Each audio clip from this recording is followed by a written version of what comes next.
Good morning student, आप सबका स्वागत है केमिस्ट्री विद कृष्णा अग्रवाल में। और आज के क्लास में हम पढ़ने वाले हैं आइसोमेरिज्म ऑफ एमीन्स। एमीन्स में जो समावयता होता है वो पाया जाता है, कौन कौन से पाया जाता है और इससे रिलेटेड किस टाइप से क्वेश्चंस आते हैं। तो स्टार्ट करते हैं आइसोमेरिज्म ऑफ एमीन्स। तो आइसोमेरिज्म पहले होता क्या है, सबसे पहले अपन देखते हैं कि आइसोमेरिज्म समावयता किसे कहते हैं। एक बहुत ही इजी वे में अपन देख सकते हैं जिसके मॉलिक्यूलर फॉर्मूला सेम होते हैं। मॉलिक्यूलर आणविक सूत्र क्या होने चाहिए, सेम होने चाहिए। लेकिन जब ये फॉर्म करता है स्ट्रक्चरल फॉर्मूला, जब ये संरचना सूत्र फॉर्म करता है तो ये संरचना सूत्र क्या होते हैं, अलग अलग होते हैं। मतलब संरचना सूत्र इसके क्या होते हैं, डिफरेंट होते हैं, अलग अलग होते हैं। इस प्रकार समावयता मॉलिक्यूलर फार्मूला समान और संरचना सूत्र स्ट्रक्चर फार्मूला क्या होता है, अलग अलग होता है। इसको कहा जाता है समावयता। समावयता हम बहुत ही इजी वे में अपने लास्ट क्लास में पढ़ चुके हैं, आप जाके देख सकते हैं। समावयता जनरली क्या होते हैं, दो प्रकार के होते हैं, एक संरचनात्मक समावयता है, दूसरा त्रिविमीय समावयता होता है। तो हम इन सब के बारे में उतना डीपली स्टडी नहीं करेंगे, हम अपने क्लास में पढ़ने वाले हैं एमीन्स के बारे में। चलिए थोड़ा सा हम देख लेते हैं एमीन्स में कौन कौन से आइसोमेरिज्म पाए जाते हैं। ये हमारे पास क्या हो गया, एमीन्स जिसका फॉर्मूला होता है, फंक्शनल ग्रुप होता है NH2 बॉन्ड NH2। और ये हम देखे हैं लास्ट क्लास में, आप जाके देख सकते हैं। इसमें 1 डिग्री 2 डिग्री और 3 डिग्री। कहने का मतलब प्राथमिक एमीन, द्वितीयक एमीन और तृतीयक एमीन के बारे में पढ़े हैं, जो इस आइसोमेरिज्म में आप लोगों को दिखाई देगा बहुत ही सरल तरीके से। एमीन्स में चलिए आते हैं, एमीन्स टोटल कितने प्रकार के आइसोमेरिज्म शो करते हैं उसके बारे में पहले देखते हैं। तो टोटल हमारे पास एमीन्स होते हैं 5 प्रकार के आइसोमेरिज्म।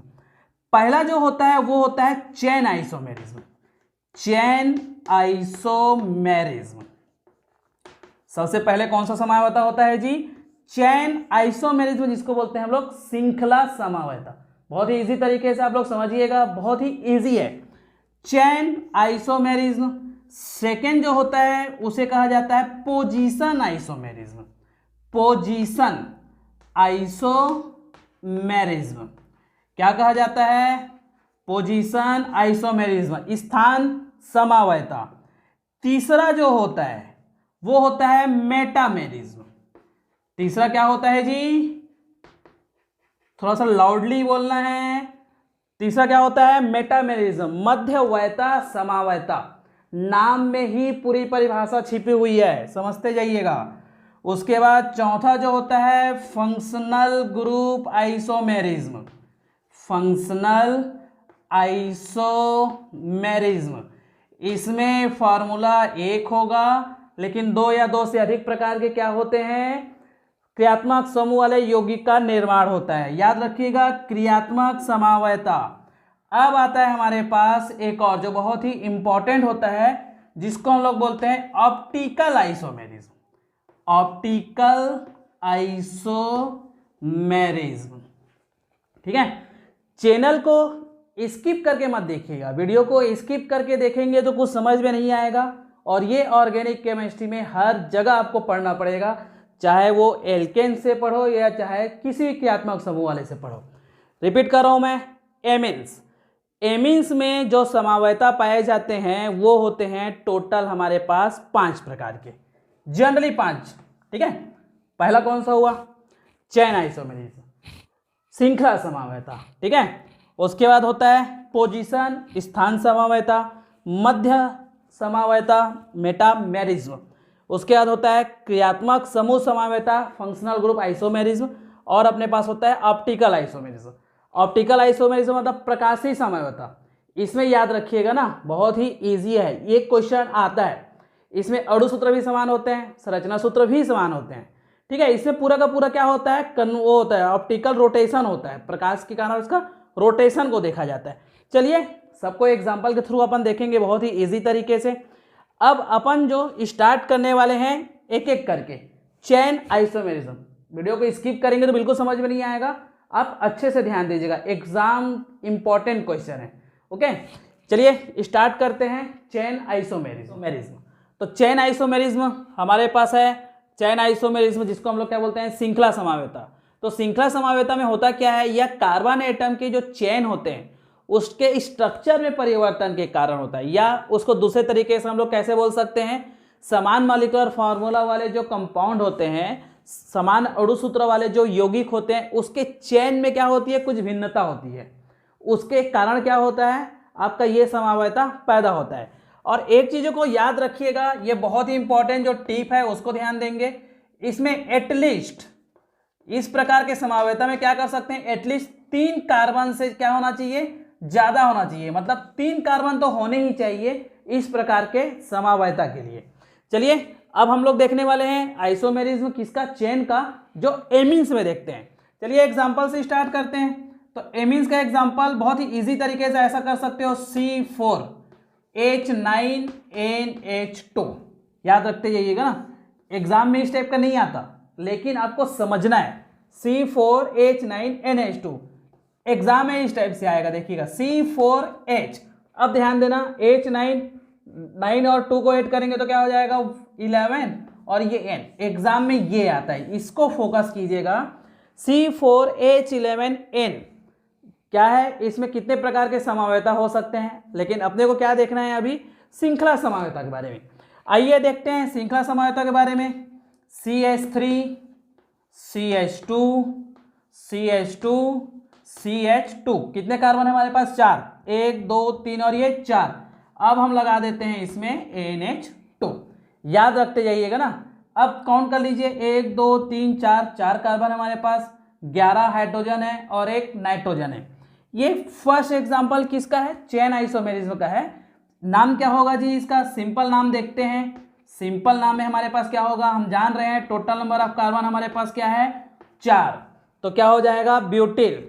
NH2 के लिए हम लोग क्या बोले थे, एमीन, तो क्या हो गया इसका नाम, ब्यूटिल एमीन। हम लिख सकते हैं इसका नाम में आगे में एन ब्यूटिल एमीन, या इसको लिखा जा सकता है एन ब्यूटिलामीन। नोमेनक्लेचर में कहीं कोई इशू होगा तो आप मेरे लास्ट क्लास एमीन नोमेनक्लेचर में जाके देख सकते हैं। सेकेंड अपने को देखना है, अभी हम पढ़े हैं मॉलिक्यूलर फार्मूला सेम होना चाहिए, लेकिन चेन में क्या होगी, भिन्नता होगी, तब कौन सा आइसोमेरिज्म शो किया जाता है, चेन आइसोमेरिज्म। चलिए अब आ जाते हैं CH3 CH, अब हम ब्रांच लगा देते हैं CH3 का, और ये हो जाता है CH2 और हो जाता है NH2। Total number of carbon 1 2 3 4, nitrogen 1, hydrogen 11। अब इसका सिंपल नाम देख लेते हैं, तो ये ब्रांच फॉर्म में है, याद रखिएगा ब्रांच के लिए कौन सा वर्ड यूज किया जाता है हमेशा, iso. Total number carbon butyl, और ये क्या हो गया हमारा एमीन, एक साथ क्या बोल सकते हैं, आइसो ब्यूटिलामीन। तो ये हमारा क्या है, चेन आइसोमेरिज्म, श्रृंखला समावेता। अब हम देखने वाले हैं पोजीशन आइसोमेरिज्म। पोजीशन आइसोमेरिज्म मतलब स्थान समावेता। नाम से ही याद रखिएगा, एक ही अणुसूत्र, अणुसूत्र क्या होंगे, एक होंगे, जैसे कि आपके सामने में जो लिखा हुआ है उसको ध्यान देंगे। अणुसूत्र क्या होंगे, मॉलिक्यूलर फार्मूला एक होंगे, लेकिन उसमें जो चेन बनेगा, जो कार्बन की श्रृंखला बनेगी, उसमें क्रियात्मक समूह क्या होंगे, अलग अलग नंबर वाले कार्बन से जुड़े होंगे। मतलब स्थान में क्या होगा, परिवर्तन होगा, लेकिन अणुसूत्र क्या होंगे, उसके एक समान होंगे। जैसे कि हम देखते हैं, जब एक ही मॉलिक्यूलर फार्मूला वाले कंपाउंड में कार्बन जो चेन होता है उसमें क्रियात्मक समूह क्या होंगे, अलग अलग क्या होते हैं, कार्बन से जुड़े होते हैं, तो उसे हम लोग पोजीशन आइसोमेरिज्म कहते हैं। पोजीशन, स्थान अलग अलग होगा।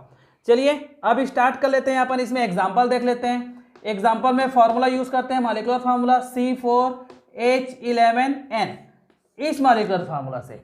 तो देखते हैं, सबसे पहले हम स्टार्ट करते हैं CH3 CH2 CH2 CH2 and NH2, ठीक है। ये हमारे पास कार्बन 4, हाइड्रोजन 11 और नाइट्रोजन क्या है हमारे पास 1। मैं दोनों को एक साथ लिख रहा हूं, थोड़ा सा ध्यान दीजिएगा। CH3 CH2 CH, और ये हमारे पास क्या हो जाता है, क्रियात्मक समूह NH2। अब हम लोग इसको आगे बढ़ाते हैं, और ये CH3। Total number of carbon 4, total number of carbon 4 दोनों में है, ध्यान दीजिएगा। ये हमारा फर्स्ट एग्जांपल और ये हमारा सेकेंड एग्जाम्पल, स्थान में सबसे पहले हम लोग कार्बन की लंबी श्रृंखला चूज कर लिए। IUPAC का जो रूल होता है, जहां से क्रियात्मक समूह नजदीक वहां से नंबरिंग 1 2 3 और ये 4। अब IUPAC नाम लिखते हैं इसका, तो IUPAC नाम में क्या नाम हो जाएगा देखते जाइएगा ना, 1। ठीक है, IUPAC नाम में कहीं कुछ डाउट होगा तो हमारे क्लास में आप जाके देख सकते हैं एमीन्स के नोमेनक्लेचर में 1 याद रखिएगा। ये हमारे पास 1 2 3 4 कार्बन के लिए कौन सा वर्ड यूज किए थे अपन, ब्यूटेन। ई को हटा के क्या जोड़ते हैं अपन, एमीन जोड़ते हैं। ठीक है, 1 ब्यूटेन एमीन, 1 ब्यूटेनामीन। इसको क्या लिखा जा सकता है, 1 ब्यूटेनामीन। एक और बताया था, ध्यान दीजिएगा आपको, इसको और क्या बोलेंगे, 1 एमिनो ब्यूटेन। नाम को थोड़ा सा अच्छे समझिएगा, या तो 1 ब्यूटेनामीन लिख सकते हैं या तो 1 एमिनो ब्यूटेन लिख सकते हैं। ठीक है, पोजीशन कौन सा है, फंक्शनल ग्रुप का फर्स्ट पोजीशन में जुड़ा हुआ है। चलिए इसमें आ जाते हैं, कार्बन की लंबी श्रृंखला ये वाला फाइनल किए, नंबरिंग कहाँ से करेंगे, 1 2 3 और ये 4। अब इसमें कौन सा पोजीशन जुड़ा हुआ है, एमीन 2 पोजीशन में। देखिए 2 ब्यूटेन एमीन, ब्यूटेन ई को हटाइए, जोड़िए क्या है इसमें, एमीन। क्या हो गया, 2 ब्यूटेन एमीन, या 2 एक साथ लिखेंगे तो 2 ब्यूटेनामीन, या इसको दूसरा तरीके से क्या लिख सकते हैं, 2 एमिनो। क्या हो जाएगा, ये total number of carbon box में अपने पास ब्यूटेन 4 कार्बन के लिए, तो क्या हो गया 2 एमिनो ब्यूटेन। ध्यान दीजिएगा, स्थान समय होता है, स्थान चेंज हुआ। ये functional group amino functional group जो हमारे पास है, पहले एक एग्जांपल में 1 पोजीशन में जुड़ा हुआ है, दूसरे एग्जांपल में कौन सा पोजीशन में जुड़ा हुआ है, 2। स्थान परिवर्तन हो रहा है, परिभाषा के ऊपर पूरी की तरह इसमें दिखाई दे रहा है, एग्जाम में आता है क्वेश्चन, अच्छे से क्लियर कीजिएगा। ठीक है, अब देखते हैं अपन तीसरा, मेटामेरिज्म। ठीक है, आइए देखें, मेटामेरिज्म नाम से ही आप लोग को समझ में आ रहा है, मेटा मतलब मध्य समावयता, मध्यवयता समावयता। इसमें थोड़ा सा विशेष ध्यान दीजिएगा, पहला काम जो होता है जिसमें किया जाता है जिसकी वैलेंसी 2 या 2 से अधिक होती है। फॉर एग्जाम्पल थोड़ा सा ध्यान देंगे इसमें, ऑक्सीजन, नाइट्रोजन और सल्फर, ये ऐसे कंपाउंड बनाते हैं जिसमें क्या होते हैं, एल्किल ग्रुप क्या अगल बगल में जुड़े रहेंगे, मतलब ये कंपाउंड अपन क्या हो जाएगा, सेंटर में होगा, तो मध्य में होगा। इस प्रकार ये कौन सा आइसोमेरिज्म प्रदर्शित करेंगे, मेटामेरिज्म। अब हम देखने वाले हैं मेटामेरिज्म किसमें, एमीन्स में। तो आते हैं एमीन्स में, फॉर्मूला क्या हो गया आपका, C4H11 और ये N, ये हमारा क्या है, मॉलिक्यूलर फार्मूला। मॉलिक्यूलर फार्मूला में याद रखिएगा, इस मॉलिक्यूलर फार्मूला से 1 डिग्री एमीन नहीं बनता, याद रखिएगा ना, इसमें 2 डिग्री एमीन या 3 डिग्री एमीन ही बनाया जाता है, क्योंकि 1 डिग्री एमीन में जो NH2 होता है वो टर्मिनल पोजीशन में या टर्मिनल कार्बन से जुड़ा होता है। आइए एग्जांपल देखते हैं, जैसे कि आपका क्या हो जाता है, ये CH3, फर्स्ट एग्जांपल CH3NH, एक कार्बन हो गया हमारे पास, बचा कितना, 3 कार्बन। C3 कितना हो जाएगा अपने पास, देखिए टोटल याद रखिएगा, C3 हाइड्रोजन कितना यूज हो गया है, 1 2 3 4 हाइड्रोजन यूज हो गया है टोटल अभी तक, 4 हाइड्रोजन बचा कितना हमारे पास, 11 में से 4 माइनस कर देंगे तो 7 हाइड्रोजन बचा, C3H7। थोड़ा सा दिमाग लगाना है अपने को, बाकी सब क्लियर है। तो ये देखिए एक एल्किल ग्रुप हमारे पास ये है, ये दूसरा एल्किल ग्रुप, ये दोनों के बीच में क्या है हमारे पास, ये ग्रुप है, एक फंक्शनल ग्रुप, तो इसको हम लोग क्या बोल सकते हैं, मेटामेरिज्म। इसका एग्जांपल जब रखे हैं तो इसका नाम क्या हो जाएगा, देखिए ये मेथिल है और ये क्या है हमारे पास, 3 कार्बन के लिए प्रोपिल, तो इसका नाम क्या हो जाएगा आपका, मेथिल प्रोपिल। NH के लिए कौन सा वर्ड यूज करते हैं हम लोग, एमीन, मेथिल प्रोपिल एमीन। और ये हमारा कौन सा एमीन है, ये सेकेंडरी एमीन है, द्वितीयक एमीन है। चलिए इसी में दूसरा एग्जांपल अपन देख लेते हैं, C2H5NH, ठीक है, फिर C2H5, दोनों क्या है, सेंटर में NH और NH, तो इसमें क्या होगा, ये एथिल है, ये एथिल और ये एमीन, तो इसमें अपन क्या नाम रखेंगे, डाई एथिल एमीन। बहुत ही इजी है, याद रखिएगा, नाम रख सकते हैं डाई एथिलामीन, डाई एथिल एमीन। ये हमारा कौन सा है? सेकेंडरी एमीन है, क्योंकि दो एल्किल ग्रुप नाइट्रोजन से क्या है? कनेक्ट है।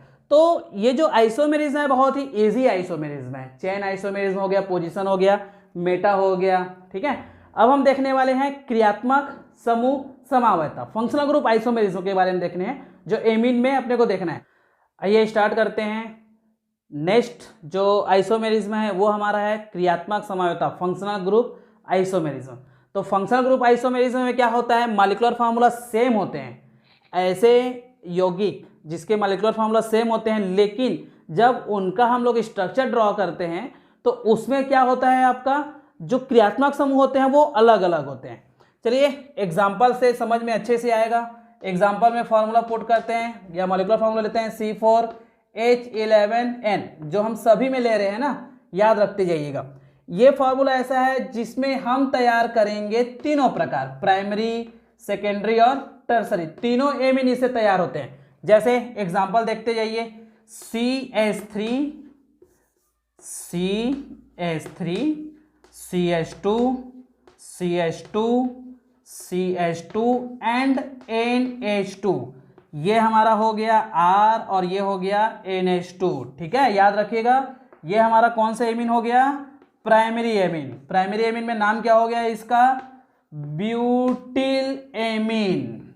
कौन सा नाम हो गया जी? ये ब्यूटिल एमीन या ब्यूटिलामीन। सेकेंड देखते हैं, ये हमारा प्राइमरी एमीन फर्स्ट एग्जांपल में। सेकेंड में आता है, इसी में ध्यान दीजिएगा, CH3 CH2 CH2 and NH हो जाएगा, और अपने पास क्या आके जुड़ गया? CH3। ध्यान देते जाइएगा, total number of carbon 4 carbon है, 1 2 3 4, 4 कार्बन, हाइड्रोजन 3 5 7 9 और 2 11, तो नाइट्रोजन 1। इसमें भी सेम है हमारे पास 1 2 3 4 कार्बन, 1 नाइट्रोजन, हाइड्रोजन 11 करके। तो इसमें ध्यान दीजिए, ये अपने पास एक एल्किल ग्रुप के लिए जो हम लोग पढ़े हैं, ये दूसरे के लिए, और ये एमीन। नाम क्या हो जाएगा? देखिए 1 2 3 के लिए हम लोग यूज करेंगे प्रोपिल, याद रखते जाइएगा, बहुत ही इजी है। 3 के लिए प्रोपिल, 1 के लिए कौन सा वर्ड यूज किया जाता है? अपना मेथिल। तो ये क्या हो गया हमारे पास? नाम देखेंगे तो मेथिल प्रोपिल, ठीक है। क्या हो गया जी? Methyl propyl amine. मैं साथ ही साथ आप लोग को ये सब बता रहा हूं, ये सब हम पढ़ चुके हैं हमारे नामकरण वाले में, नॉमेनक्लेचर में। ये कौन सा क्रियात्मक समूह प्राप्त हो रहा है हमारे पास? सेकेंडरी। ये कौन सा प्राप्त हुआ है? प्राइमरी। अब हम देखते हैं टर्सरी के बारे में, ठीक है। आइए टर्सरी के बारे में देखते हैं। तो टर्सरी के लिए हम यहाँ पे नोट कर देते हैं। चलिए टर्सरी में हम लोग क्या देखेंगे? ये हो जाता है C2H5N, ये हो जाता है CH3 और हो जाता है अपना नेक्स्ट CH3, ठीक है। टोटल नंबर ऑफ कार्बन 1 2 3 और ये 4 कार्बन, हाइड्रोजन हमारे पास हो गया 11, नाइट्रोजन हो गया 1। ये हमारा कौन सा एमीन है? टर्सरी। क्रियात्मक समूह ये तीसरा, प्राइमरी, सेकेंडरी और ये टर्सरी। ध्यान दीजिएगा ना, मेथिल मेथिल और ये एथिल, तो नाम क्या हो जाएगा इसका? Di methyl ethyl amine. नाम को विशेष याद रखिएगा, लेकिन हमारा जो समावयता बोल रहा है क्या होता है? मॉलिक्यूलर फार्मूला सेम है। ये देखिएगा, ये मॉलिक्यूलर फार्मूला सब में सेम है। कार्बन 4 है, हाइड्रोजन 11 है, नाइट्रोजन 1 है, लेकिन जो क्रियात्मक समूह बन रहे हैं वो अलग अलग है। इसमें 1 डिग्री बन रहा है, इसमें जो दिखाई दे रहा है वो यहाँ से 2 डिग्री दिखाई दे रहा है, और यहाँ से अपने को क्या है? ये 3 डिग्री दिखाई दे रहा है। इंपॉर्टेंट इसी का है, क्रियात्मक समूह अलग अलग तैयार हो रहे हैं। ये अब हम देखने वाले हैं ऑप्टिकल आइसोमेरिज्म। एमीन्स में जो प्रकाशीय समावयता होता है उसके बारे में अपन देखेंगे। तो सबसे पहले अपन देखते हैं मॉलिक्यूलर फार्मूला C4H11N, जिसमें अपन जो मॉलिक्यूलर जो स्ट्रक्चर ड्रॉ करेंगे C2H5CH NH2 और ये अपना CH3।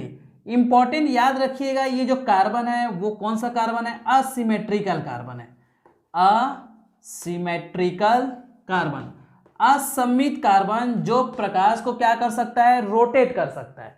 जैसे कि संरचना देखते हैं, कार्बन हो गया हमारा C2H5NH2, CH3 और ये हो जाता है हाइड्रोजन हमारा, ठीक है। अब इसी का मिरर इमेज देखते हैं, जैसे कि हमारा ऑप्टिकली आइसोमरेज जो शो करेगा कार्बन C2H5। अब याद रखिएगा ये जो NH2 है वो कहाँ चला गया है, हमारा साइड चेंज करता है, ऑप्टिकली ये क्या हो जाता है, एक्टिव हो जाता है। तो इसमें ध्यान दीजिएगा, नाम क्या है इस कंपाउंड का, यहां ध्यान देंगे, नाम हो जाता है 2-ब्यूटेनामीन। नाम क्या है जी इसका, 2-ब्यूटेनामीन। याद रखिएगा प्रकाशीय समायोता में देखिए मॉलिक्यूलर फार्मूला सेम है, स्ट्रक्चर भी सेम है, लेकिन प्रकाशीय जो उसका स्ट्रक्चर दिखाई देगा ऑप्टिकली हो क्या होगा, अलग अलग होगा। इसमें नाम लिखेंगे 2-ब्यूटेनामीन, 2-ब्यूटेनामीन लिखते हैं। इसका भी नाम क्या है जी, 2-ब्यूटेनामीन। क्या नाम है इसका भी, 2-ब्यूटेनामीन, ठीक है। लेकिन याद रखिए ये जब राइट साइड में होता है तो इसके सामने हम लोग क्या लगाते हैं, प्लस, या लगाते हैं डी। इसको ध्यान दीजिएगा, प्लस लगाएंगे या डी फॉर डेक्स्ट्रो। तो यहां पे लगा देंगे प्लस 2-ब्यूटेनामीन, मतलब समझ में आ जाएगा जो क्रियात्मक समूह है वो कौन से साइड में है, राइट साइड में। इसके सामने में लगा देंगे माइनस, या लगा देते हैं एल, तो ये क्या हो जाता है, -2-ब्यूटेनामीन। कहने का मतलब क्या हो जाएगा, ये ऑप्टिकली क्या हो जाएगा, अपने को दिखाई देगा और ये पहुंच जाता है अपने पास स्ट्रक्चर के अकॉर्डिंग ये लेफ्ट साइड में, ठीक है। तो इन चीजों को ध्यान में रखिए। आज का जो क्लास है हम पढ़े हैं एमीन्स के समवायता के बारे में, जो बहुत ही इंपॉर्टेंट टॉपिक है, इससे रिलेटेड क्वेश्चन एग्जाम में आते ही हैं, ठीक है। अब जो कुछ डाउट होगा तो आप कमेंट बॉक्स में मेंशन कर सकते हैं, और कौन सा क्वेश्चन समझ में नहीं आ रहा है, ठीक है। Thank you.